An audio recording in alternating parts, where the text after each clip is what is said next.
Chapter 2, Part 2, Be Heading in a Different Direction.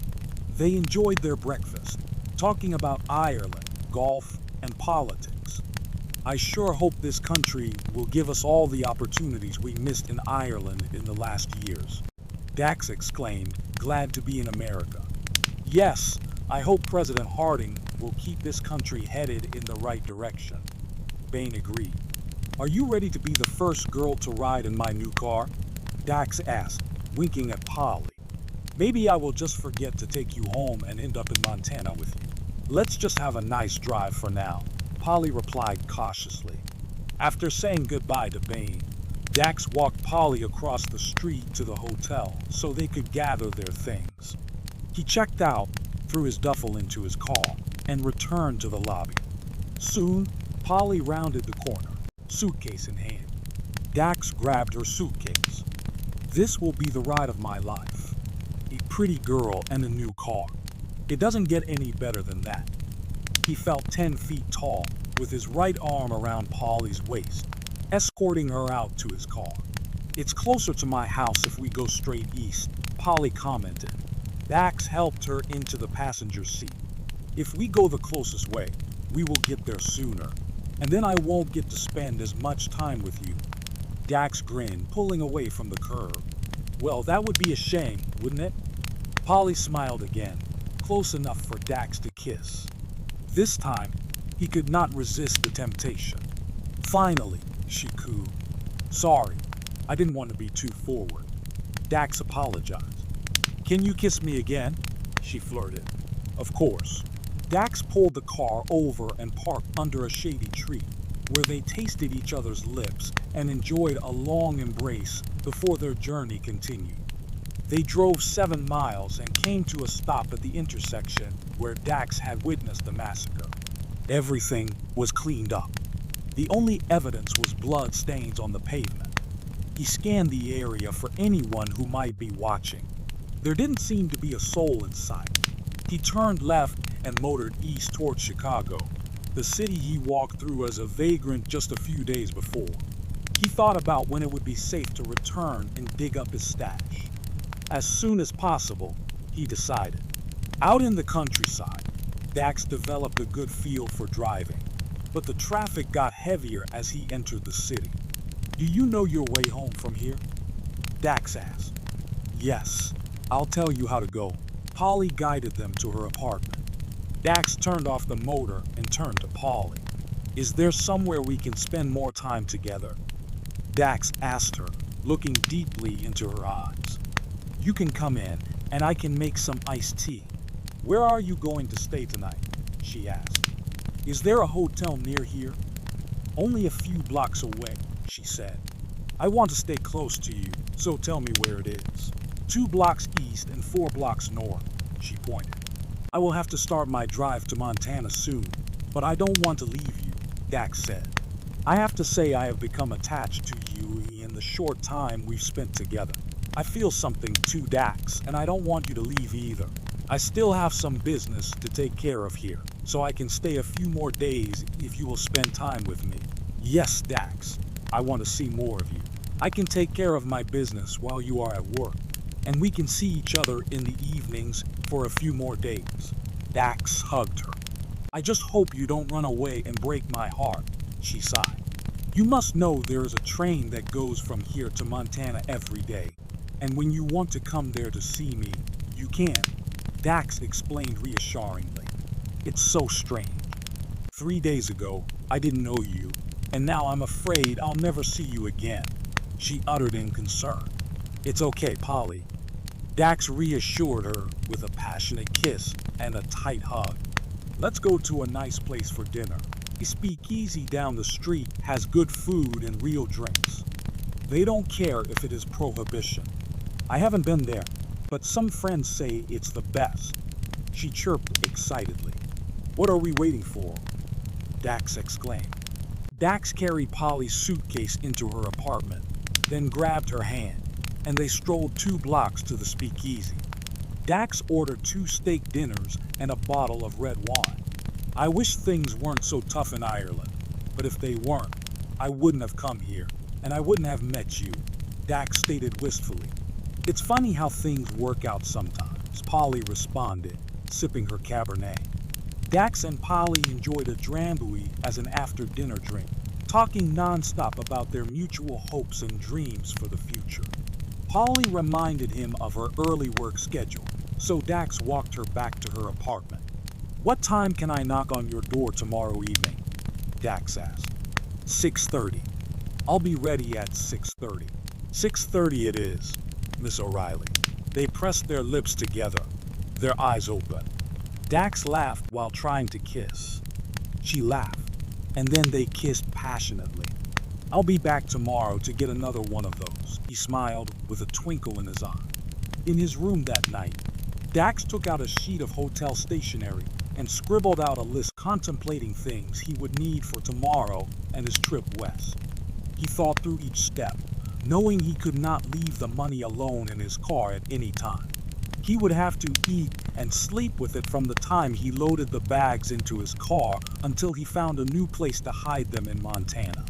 He had to drive across Wisconsin, Minnesota, North Dakota, and more than halfway across Montana, covering approximately 1,400 miles. He didn't know the distance between gas stations. He figured he would need a rifle, a pistol, a shovel, plenty of salami, and a larger canteen for water than the one he had. He had been packing salami and water with him since he left New York, but now he had money to protect, and he needed more supplies. Maybe apples and oranges, he thought.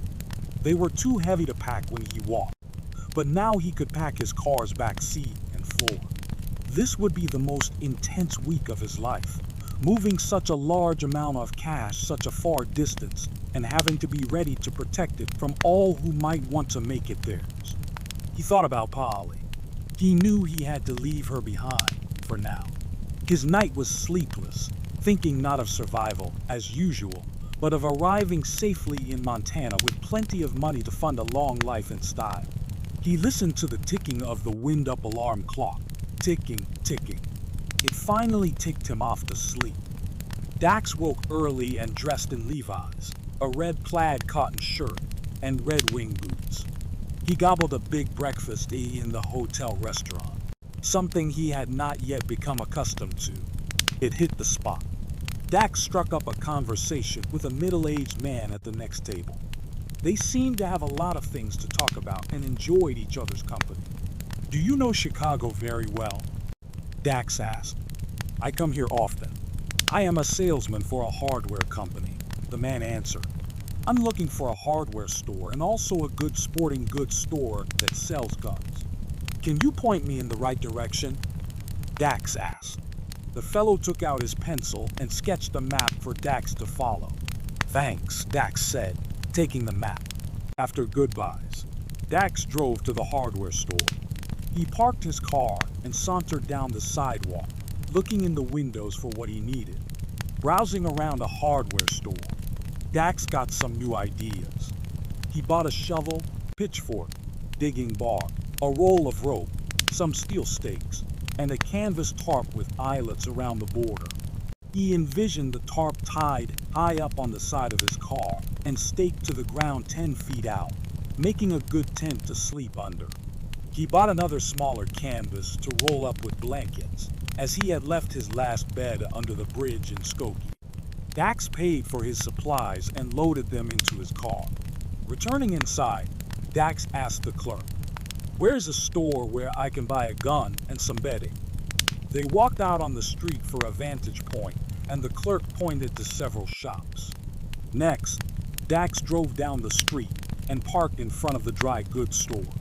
He bought bedding to roll up in the canvas.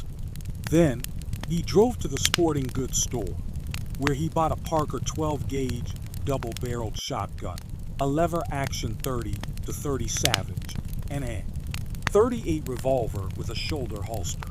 He selected several boxes of ammunition for each one, loaded his car, and then returned to his hotel. It was 4 p.m. He asked the hotel bellhop for a secure parking space. The bellhop showed him a place that was always locked and where an armed security guard was on duty 24 hours a day.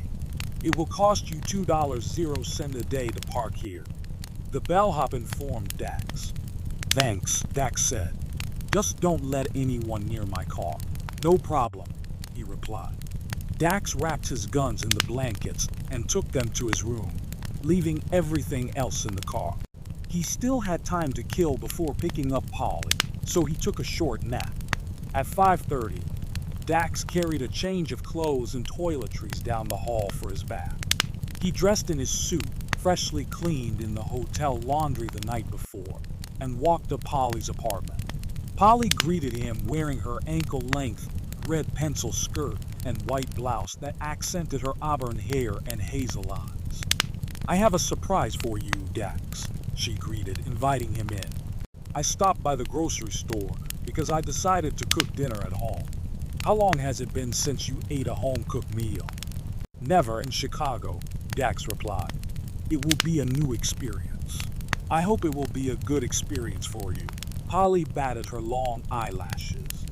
I'm sure it will be. He hugged her and kissed her cheek. Dax sat at the kitchen table, observing the immaculately clean, small studio apartment. The aroma of Irish stew filled the air. Pictures depicting Ireland's countryside hung on the walls. She's beautiful, isn't she? Dax commented, standing to have a closer look. Polly looked up from stirring the stew. The prettiest place on earth, she replied. In my heart, I'm still there. Yeah, me too. But I'm glad to be in America. This has proven to be the promised land for me. I've done better here in the last couple of years than I did all my years in Ireland. Dax told a white lie, knowing he had to have a story to justify his means. The 2 years I spent in New York playing the markets were good to me. There are certainly more opportunities here, Polly agreed, sliding hot biscuits from the oven and serving them with bowls of stew. This meal takes me home. It's very good, Dax said. Glad you like it, Polly smiled. After dinner, Dax helped Polly wash the dishes. The two talked until Polly needed to rest. They shared a kiss as Dax was leaving. Tomorrow, I need to start driving west. I hope you don't forget about me, Polly. Oh, Dax, I wish you wouldn't leave so fast, she replied, disappointed. The quicker I leave and get set up in Montana, the quicker I can send for you to come to see me, Dax explained. And what would we do if I came to see you? Polly wondered aloud. What do a man and a woman do when they fall in love? Are we falling in love? She cooed. I am headed in that direction, he replied. Me too, she sighed, putting her head on his shoulder. I bought some supplies today and left them in my car in a secured parking lot at the hotel. I walked over here so I didn't have to leave my car on the street. I only have one stop at a grocery store in the morning, and I'm off and running, Dax explained. When will I see you again?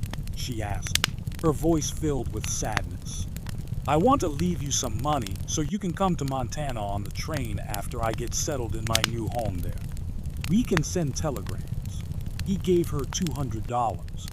Save it for us to get together again. That's a lot of money, Polly exclaimed. You can give me the change when you get to Montana, but I want to go with you now. I will send for you. I don't want you to have to camp along the road. I'm not sure what to expect. I bought some guns to protect myself. I want you to stay safe at home. I will write to you when I know more. I am going to miss you so much, she cried. Me too, Dax said. Thank you for the wonderful dinner. Dax praised Polly, getting up to leave. They exchanged hugs and kisses they knew wouldn't be repeated for some time. Dax strutted back to his hotel and slept well through the night.